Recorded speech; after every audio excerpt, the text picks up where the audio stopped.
I'm getting ready to leak test my plumbing system, and to be honest, I'm a little bit nervous.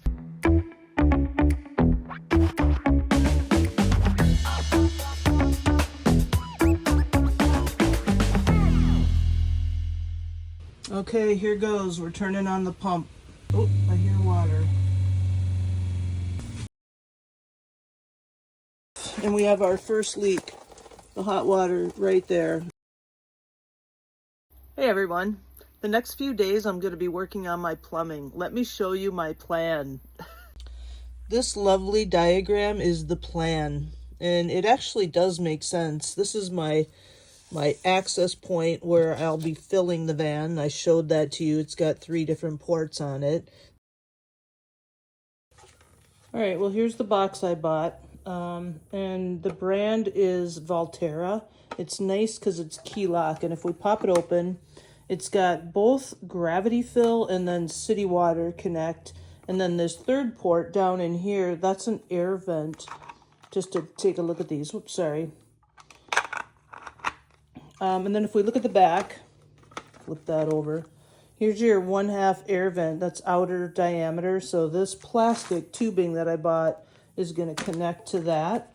And the other end will connect to my water tank so that when my water tank fills up, all the air can come out, and eventually water will shoot out of here, and then I'll know that my tank is full. This is a 1/2 MFT. This is the city water connection. I'll be screwing a connector on here, and then I'll have Shark Bite Quick Connect coming off of that. And then this is a 1 1/4 gravity fill, and for that I have a spa hose that I'll be connecting to that, and the other end of that will connect again to my water tank, a 1 1/4 adapter that I'm placing onto my water tank. All right, we got this mounted. That's very solid.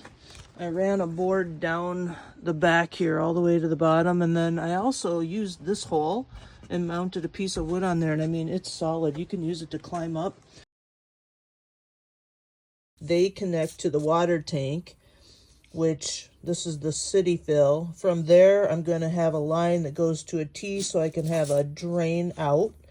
That's going to go to another T that goes up to this, to the city fill, that will actually fill water into there.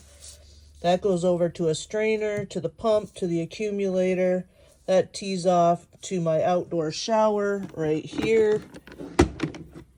Tees off to the water heater.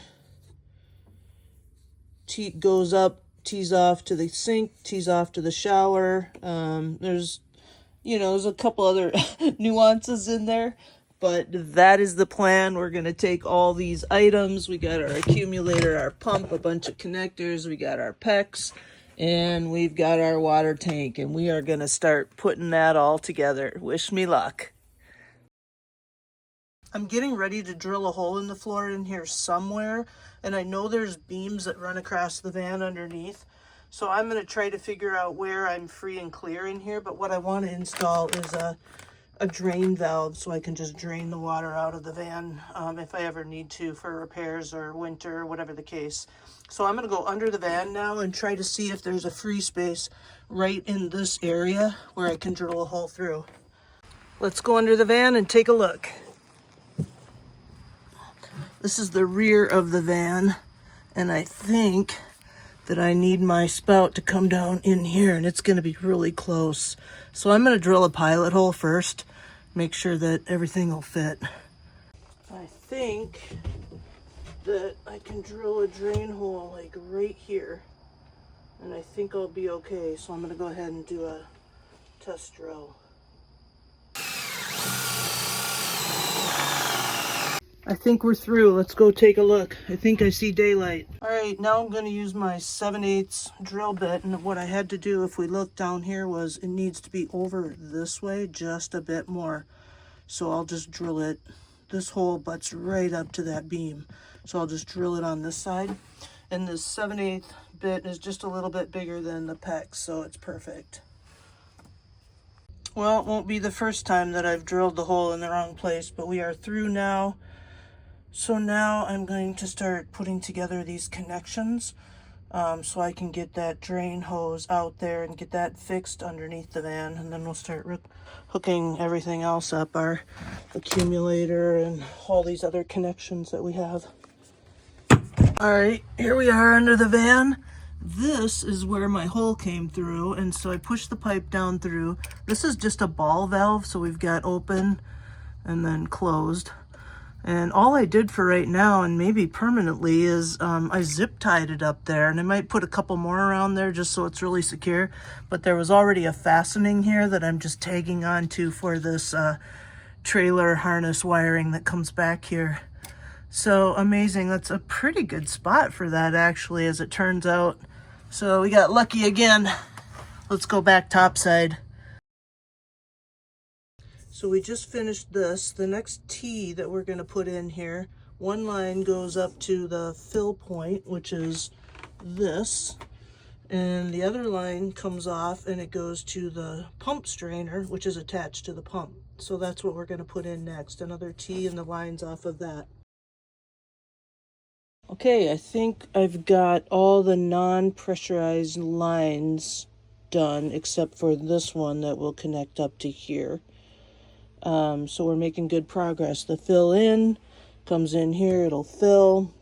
This is the drain out. This goes into the filter for the water pump, which then goes to the accumulator, which goes to my outbound cold shower. And as I said, the other end will come up here, and that'll be the fill in to the hot water heater. And then we'll run our lines, our hot water lines. One goes there, and the other will connect to these, which then run back through to our sink and our shower.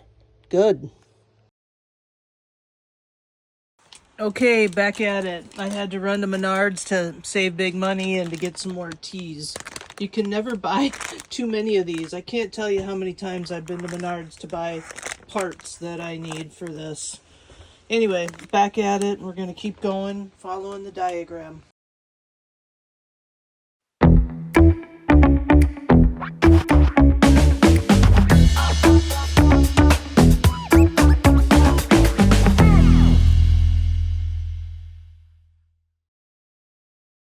The depth that PEX B sits inside a shark bite is roughly 1 inch, so I always mark an inch, and then when my line is up to the edge of this or close, then I know that I'm in all the way.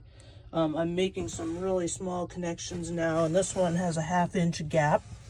I wish I would have done that with this one, because I suppose I could take it apart, but kind of just getting to know, how to use PEX.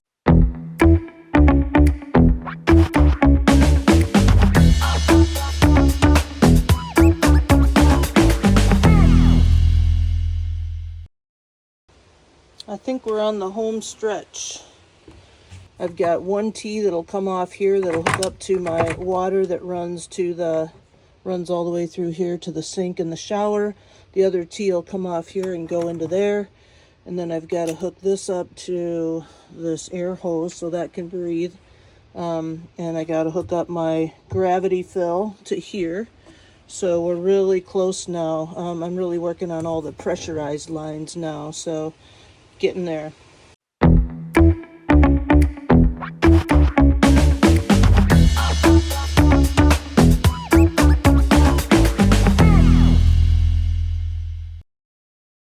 The arm bone's connected to the shoulder bone. The shoulder bone's connected to the neck bone. Something like that.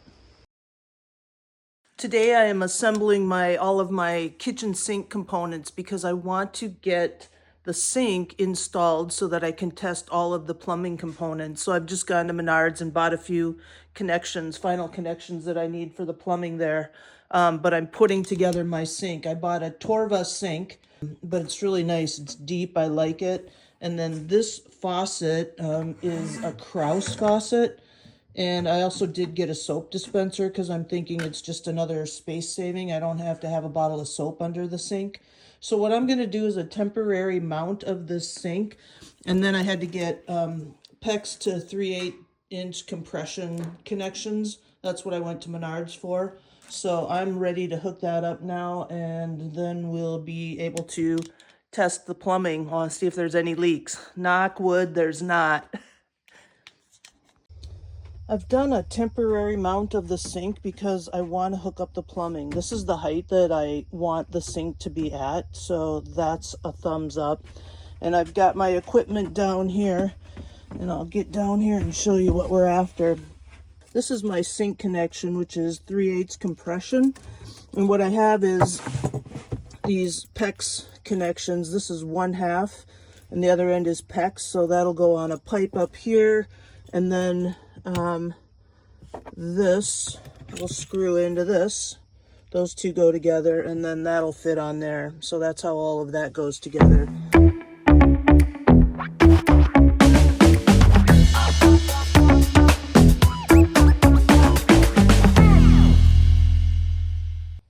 It's not the final mount yet, but I've got my sink in, and it just is fabulous. I just hooked it up on a temporary countertop so I could do all the plumbing underneath.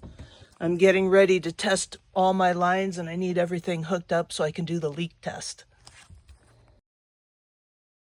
I'm getting ready to leak test my plumbing system, and to be honest, I'm a little bit nervous. Any leak means rework, which will be disappointing.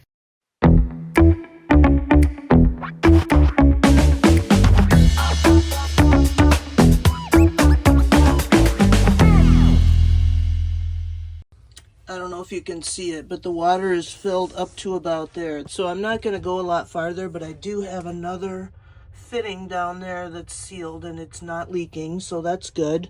So next steps, we turn the power on and go through our checklist. Okay, here goes. We're turning on the pump. I think the pump is filling the hot water tank. I don't see any leaks yet. Amazing. Can't believe this. I've never done any of this before. It's incredible. Alright. Oh, I hear water.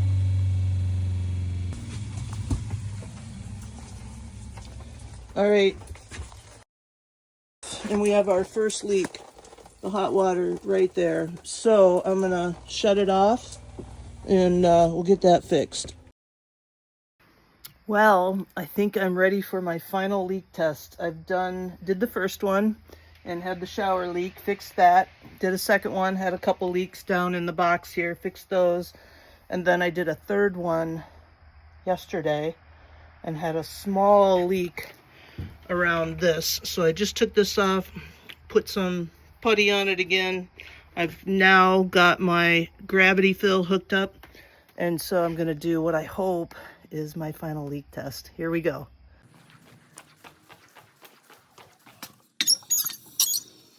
First of all, let's make sure this gravity leak fill pipe's not leaking anywhere. It's the first time we've tested that. Looks good. Water's flowing into the tank, so we'll let it fill up and then we'll turn the pump on. This is the checklist that I've been following. I'm just filling the tank up a little bit, got paper towels, everything handy, checking my gravity fill, checking the vent line near the tank, turn on the pump, let it prime, watch the fittings. Once the system pressurizes, listen, the pump should stay off. A little bit about your water heater, which I tested yesterday, and my water heater is working great. Open your faucets one at a time, let the water run. I've done that. Close all the faucets, let the pump shut off, leave the system pressurized for 30 to 60 minutes, make sure your pump doesn't cycle on, and then just look under the van for drips. So that is the process that I've been following. We're at about, I don't know, maybe a quarter tank full, so let's turn everything on here. Let's put the fuse back on, turn the power on, turn the solar on. And now the pump, in theory, should turn on. So let's turn it on. This is my water pump switch. Hilarious. And there the pump is priming the system. As expected, probably filling up the water heater. And there's no leaks coming out of this so far, which was the point that I was worried about. So I don't see any leaks happening in any of the areas that we had concerns with. So I'm going to go ahead and turn on the sink.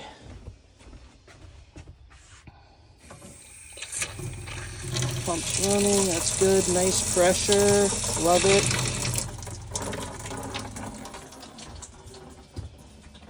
All right, so we're at the boring part now where we just let this sit for 30 to 60 minutes and see if the pump does not run. If it's running, then we have some pressure issues somewhere, but now I'm just going to let it run, and looks good. Hopefully, as I said, that was our last test. Fingers crossed. All right, I'm calling the plumbing system done, and so let me give you an overview of what we have here. There's basically pressurized and non-pressurized lines. This is the fill, so coming in here is a hose. You can connect your actual, your hose to it, and that comes down to here, which comes here. Let's see if we can get down there. Get my fingers out of the way. So that comes here, and that is going to go in and fill the tank. So that's my city fill tank, and that's a 1/2 inch connection there. And also, it's a little hard to see, but going down through the floor here is where I have my drain out. So whenever I want to empty my tank, I can just go under the van, open that valve, and everything will drain out. This cold water line then goes into my filter on my pump. And then the pump is connected to the accumulator, which comes up. And here we now have cold water going to the exterior shower port. And the other end comes up here and feeds into the hot water heater. And what we're talking about now is those are all the non-pressurized lines. So coming out of the hot water heater, we have our hot water. And that goes two directions. One comes around here and goes into our exterior shower. The other one goes through here, and it runs through the wall, connects to the sink, and it also connects to the shower. And then what we have up here is an air vent, and this is also my overflow. So this is another 1/2 inch connection, and I just have a clear pipe that comes to that, and that comes up out here, and it pipes out the air vent on the water access fill. The other thing that does is this is the pressure release for the hot water heater, so that also vents out to that same port. I think that's it. It seems like a lot, but that is it. Let me show you some of the other components. This is the water access fill. So here's your hose fill. You can connect your hose to that. Here's your gravity fill. And then there's the air vent. And as I said, this fat pipe right here is the gravity fill. Goes into that top port, which is, I think that one's 1.5 or 1.25. And then this is the exterior shower that pulls out, and you got hot and cold, so you can rinse off outside if you want to. And I would like to put a filter system in under the sink, but I don't have that now. So all I have is these two lines come through, and they tee up to the hot and cold water there. And then you've already seen this. It comes through here, and it comes up and tees off at the mixer here. And that's our shower. So that's the extent of the plumbing. And as I said, it's done. Huge milestone. Yay, another huge milestone. It's crazy, but it's happening. We're getting things done.